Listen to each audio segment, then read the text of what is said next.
Telegram के founder Pavel Durov एक बार फिर सुर्खियों में है, लेकिन इस बार वजह उनकी टेक्नोलॉजी नहीं बल्कि उनकी निजी जिंदगी है।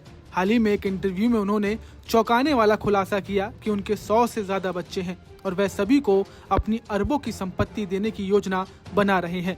पावेल डुरोव ने बताया कि उनके 3 अलग अलग पार्टनर से 6 आधिकारिक बच्चे हैं, लेकिन असली हैरानी तब हुई जब उन्होंने यह कहा कि वे पिछले 15 सालों से स्पर्म डोनेट कर रहे हैं। एक टेलीग्राम पोस्ट में उन्होंने लिखा, मैं बच्चों में कोई फर्क नहीं करता, चाहे वे प्राकृतिक रूप से जन्मे हों या फिर स्पर्म डोनेशन से। सभी मेरे बच्चे हैं और सभी को समान अधिकार मिलेंगे। उनके अनुसार इस प्रक्रिया से अब तक 100 से ज्यादा बच्चों को जन्म दिया जा चुका है।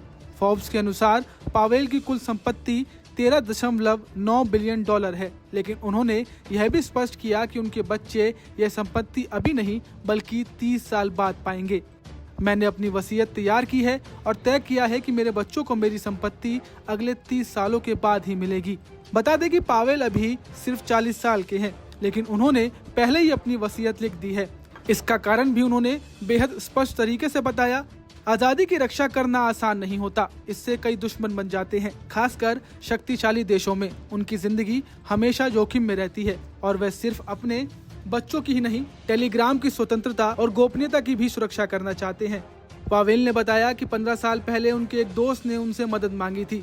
दोस्त की पत्नी को बच्चा पैदा करने में दिक्कत हो रही थी, तो उनके दोस्त ने पावेल से स्पर्म डोनेशन की अपील की। पहले तो पावेल को यह मजाक लगा, लेकिन बाद में उन्होंने ये रिक्वेस्ट मान ली। कुछ समय बाद क्लिनिक ने उन्हें बताया कि उनका sperm high quality donor material है, जिसकी बहुत डिमांड है। नागरिक कर्तव्य के तौर पर उन्हें डोनेशन करते रहना चाहिए। बस फिर पावेल ने कई दिनों में सीक्रेटली स्पर्म डोनेशन शुरू किया, जिसका नतीजा ये हुआ कि उनके अब 100 से ज्यादा बच्चे पैदा हैं। डुरोव ने घोषणा की है कि उनके जाने के बाद टेलीग्राम को चलाने के लिए वे एक गैर लाभकारी फाउंडेशन यानी कि NGO बनाएंगे। ये संस्था टेलीग्राम के मूल सिद्धांतों, प्राइवेसी, फ्री स्पीच और आजादी को सुरक्षित रखेंगी। फ्रांस में डुरोव पर लगे गंभीर आरोपों को लेकर उन्होंने कहा, अगर अपराधी हमारी सर्विस का इस्तेमाल करते हैं तो इसका मतलब यह नहीं है कि हम भी अपराधी हैं।